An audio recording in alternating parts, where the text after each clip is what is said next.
Hello students. तो आज मैं आप सब लोगों को चैप्टर 6 शहीदों के पत्र ये पढ़ाने जा रहा हूँ। ये चैप्टर क्लास 8 के बच्चों की हिंदी की किताब परिवेश से लिया गया है।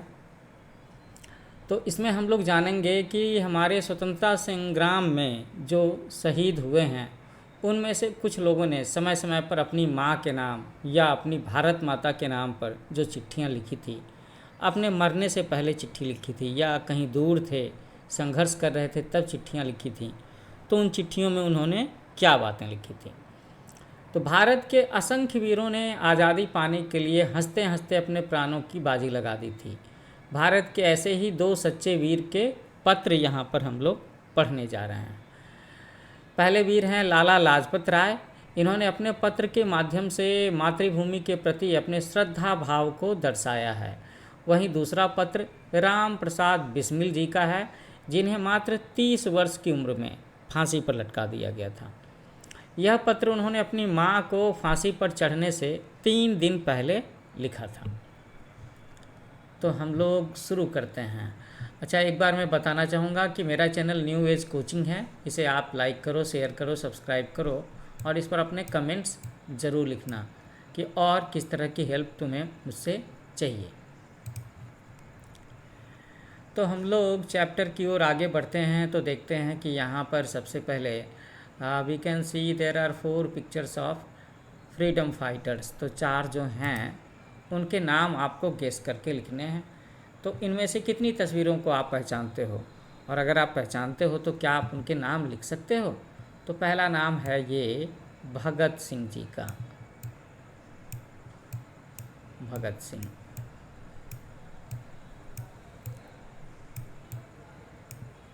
और दूसरा नाम किसका है, दाईं तरफ में, ये नाम है बाल गंगाधर तिलक का। बाल गंगाधर तिलक को गांधी जी अपना गुरु मानते थे।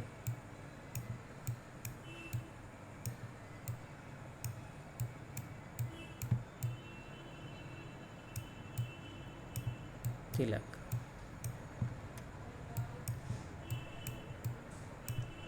और तीसरी तस्वीर जो आप देख रहे हो, ये तस्वीर किसकी है मिलिट्री ड्रेस में। ये है आज़ाद हिंद फौज के संस्थापक सुभाष चंद्र बोस।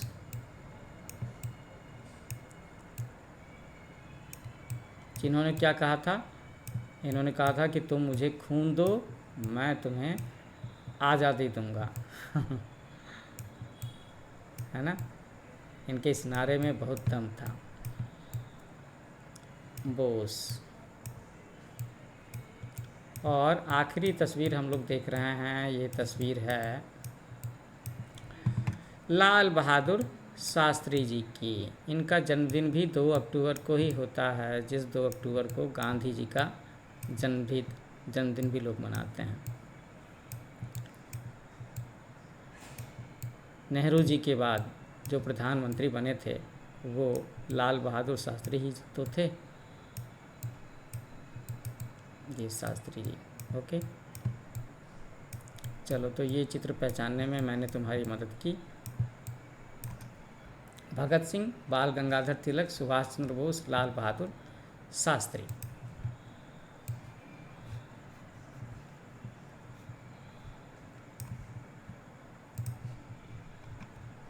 तो पहली चिट्ठी हम लोग देख रहे हैं, ये पहली चिट्ठी है लाला लाजपत राय की लिखी हुई। वो कैसे लिखते हैं अपनी माँ के नाम में। वो लिखते हैं कि माता, मैं तुम्हें क्या समर्पित करूं, मेरे पास तुम्हारे योग्य कुछ भी नहीं है। मैं अत्यंत गरीब हूँ, फिर भी एक वस्तु मैं तुम्हारे चरणों पर चढ़ा सकता हूँ, वो है प्रेम। हाँ, अपना प्रेम।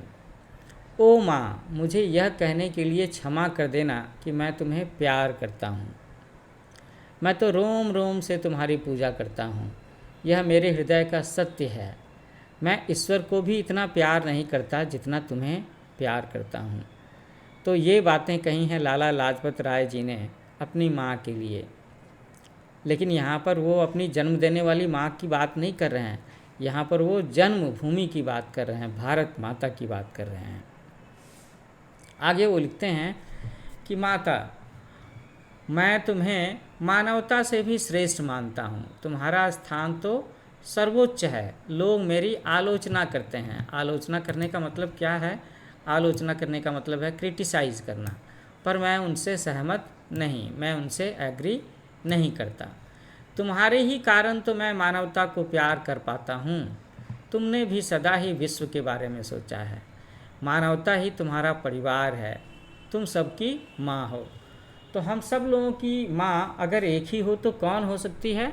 हम सब लोगों की माँ अगर एक ही हो सकती है तो वो है हमारी जन्मभूमि, हमारी मातृभूमि, हमारी भारत माता। उन्हें ही चिट्ठी लिख रहे हैं लाला लाजपत राय जी। उनसे अपनी मन की बातें, भावनाएं शेयर कर रहे हैं। फिर वो कहते हैं कि मैं तुमसे जुड़ी हर वस्तु से प्यार करता हूँ। मैं तुम्हारे पर्वत, नदियों, घाटियों, मैदानों, फूलों, फलों और रेगिस्तानों से प्यार करता हूँ। इससे बढ़कर सुंदरता और कहाँ मिलेगी। मैं तुम्हारी संतानों को भी प्यार करता हूँ, मतलब सारे भारतवासियों को प्यार करता हूँ। वे असंगठित हैं, यूनाइटेड नहीं हैं। देश प्रेमहीन और अंधविश्वासी भले ही हों, पर मुझे उन सब से प्यार है। कभी कभी मैं उनसे निराश होता हूँ, पर वे सब मेरे अपने हैं। मैं उन्हें नहीं छोड़ सकता। मेरा जो कुछ है उन्हीं का तो है। तो इस तरीके से याद करते हैं, इस तरीके से अपना स्नेह जताते हैं लाला लाजपत राय देशवासियों के प्रति।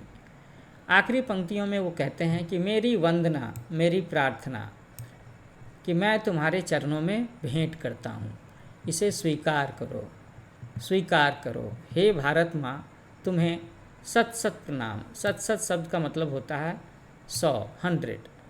तो 100 बार प्रणाम। तुम्हारा पुत्र लाला लाजपत राय। तो बड़ी इमोशनल चिट्ठी लिखी है उन्होंने भारत माता के नाम।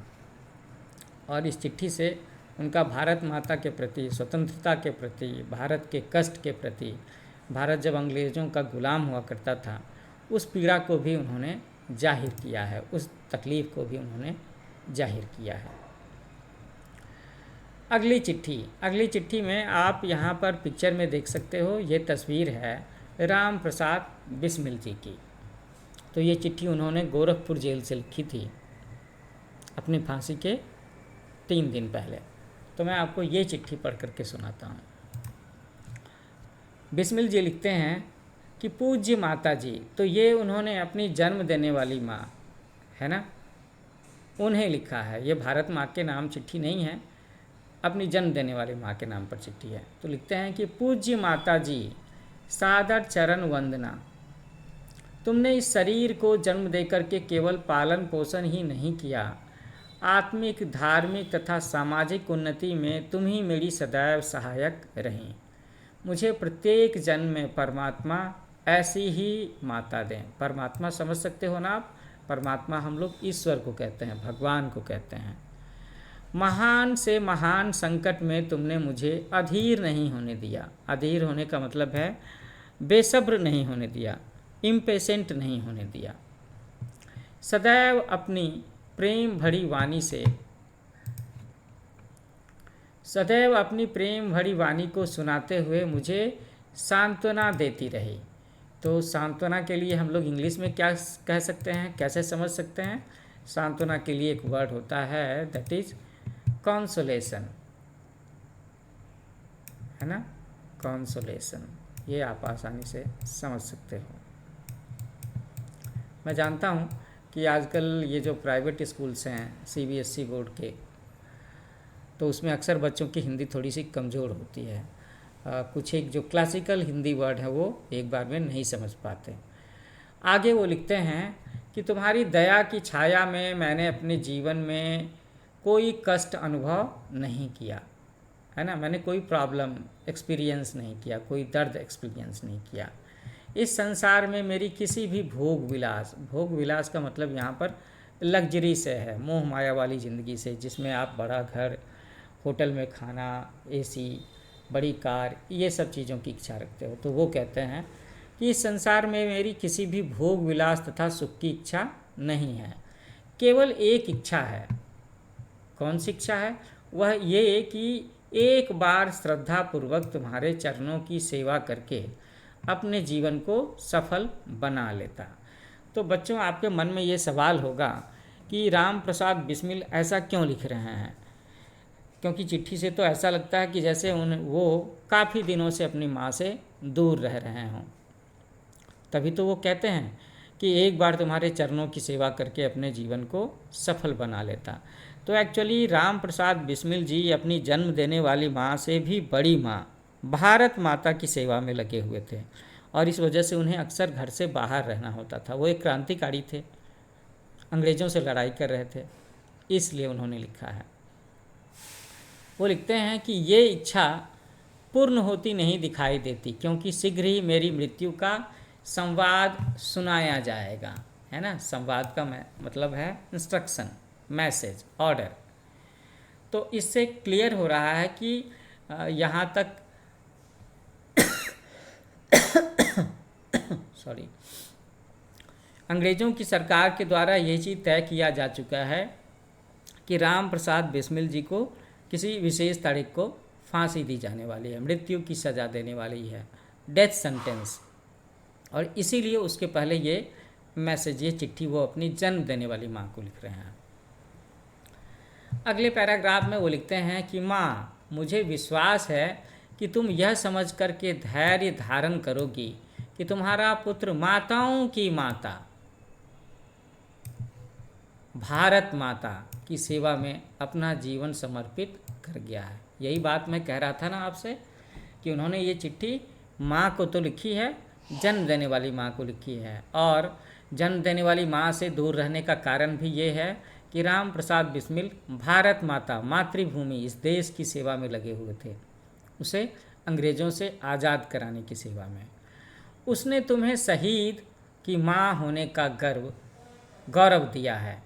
जब स्वाधीन भारत का मतलब है इंडिपेंडेंट इंडिया, आज़ाद भारत का इतिहास लिखा जाएगा, तो किसी पृष्ठ में उज्जवल अक्षरों में माँ तुम्हारा नाम अवश्य लिखा होगा। कैसे लिखा होगा? भारत के इतिहास में जब हम स्वतंत्र भारत की बात करेंगे तो इसे स्वतंत्रता दिलाने वाले वीरों की भी तो याद करेंगे, उन महान पुरुषों, क्रांतिकारियों को भी याद करेंगे, और उसमें नाम आएगा राम प्रसाद बिस्मिल का, राम प्रसाद बिस्मिल की माता जी का। आखिरी पंक्तियों में राम प्रसाद बिस्मिल जी ने माँ के लिए एक शब्द प्रयोग किया है, जन्मदात्री। इसका मतलब होता है जन्म देने वाली। वो कहते हैं कि तुम मुझे वरदान दो कि अंतिम समय भी मेरा हृदय दृढ़ रहे। अंतिम समय का मतलब है बिल्कुल वो समय जब उन्हें फांसी दिया जाने वाला है, कि मेरा हृदय दृढ़ रहे, मजबूत रहे, कमज़ोर ना हो, और तुम्हारे चरण कमलों में प्रणाम अर्पित कर मैं परमात्मा का, भगवान का स्मरण करता हुआ, भगवान को याद करता हुआ शहीद हो जाऊं, है ना, अपनी जान भारत माता के ऊपर न्यौछावर कर दूं, ये कह रहे हैं वो। इसी पवित्र भारत भूमि पर एक बार फिर जन्म लूं, इसी आशा के साथ तुम्हारा बेटा राम प्रसाद बिस्मिल। तो आखिर की जो 2-3 पंक्तियां हैं, ये बड़ी ही इमोशनल लाइंस हैं, जिसमें वो अपनी जन्मदान देने वाली माँ को जन्मदात्री कहते हैं, और कहते हैं कि आप मुझे वरदान दीजिए, है ना, मुझे एक वरदान दीजिए कि फांसी लगने के समय में भी मेरा हृदय कांपे नहीं, डोले नहीं, और मैं अपने देश के प्रति निष्ठावान रहूं, भारत माता के प्रति निष्ठावान रहूं। अक्सर ऐसा होता है ना कि अंग्रेज़ लोगों ने जिन लोगों को फांसी दी, तो फांसी देने से पहले उन्हें वो टॉर्चर करते थे और कहते थे कि भाई तुम अपने दोस्तों के नाम, उनके ठिकानों के नाम बता दो तो हम शायद तुम्हें माफ़ कर दें। तो ये तो धोखाधड़ी हो जाएगी। लेकिन राम प्रसाद बिस्मिल जी ने ऐसा नहीं किया, न उन्होंने अपने दोस्तों के नाम बताए, न उनके छिपने की जगह के बारे में बताया। इसीलिए लिखा है कि अंतिम समय भी मेरा हृदय दृढ़ रहे, और वो फिर से अपने जन्म देने वाली माँ के चरण कमलों में प्रणाम अर्पित करते हैं और ये कहते हैं कि मैं भगवान को और तुम्हें याद करता हुआ शहीद हो जाऊं, भारत माता के ऊपर अपना जान न्यौछावर कर दूं। आखिर में वो कहते हैं कि भाई माँ मुझे ये वरदान दो कि अगली बार भी मेरा जन्म हो तो इसी पवित्र भारत भूमि में हो। इतना प्रेम है राम प्रसाद बिस्मिल को भारत माता से, अपनी मातृभूमि से, अपने देश से। और ये कह करके वो इस चिट्ठी को समाप्त कर रहा है। तो स्टूडेंट्स, ये शहीदों के पत्र, ये चैप्टर मैंने आपको पढ़ करके सुनाया, इसे समझाया, एक्सप्लेन किया है। मौका मिलेगा तो मैं आपके लिए अगले हफ्ते में इसके सॉल्यूशंस, इसके क्वेश्चन आंसर भी लेकर के आऊँगा। तो मेरा चैनल न्यू एज कोचिंग, इसे लाइक करो, शेयर करो, सब्सक्राइब करो। मैं धीरे धीरे करके आपकी इस टेक्स्ट बुक परिवेश के सारे चैप्टर्स अपलोड करने वाला हूँ। तो आप अपने दोस्तों को बता सकते हो। अगर किसी क्लासमेट की उस दिन की क्लास छूट गई है जिस दिन ये चैप्टर स्कूल में डिस्कस हुआ है, या अगर किसी ने स्कूल को लेट से ज्वाइन किया है, तो वो मेरे लेक्चर से इस चैप्टर को पढ़ करके अपने हिंदी सब्जेक्ट को सही कर सकता है। तो जल्दी मिलते हैं एक नए लेक्चर के साथ में, नए वीडियो के साथ में। Happy learning with new age coaching.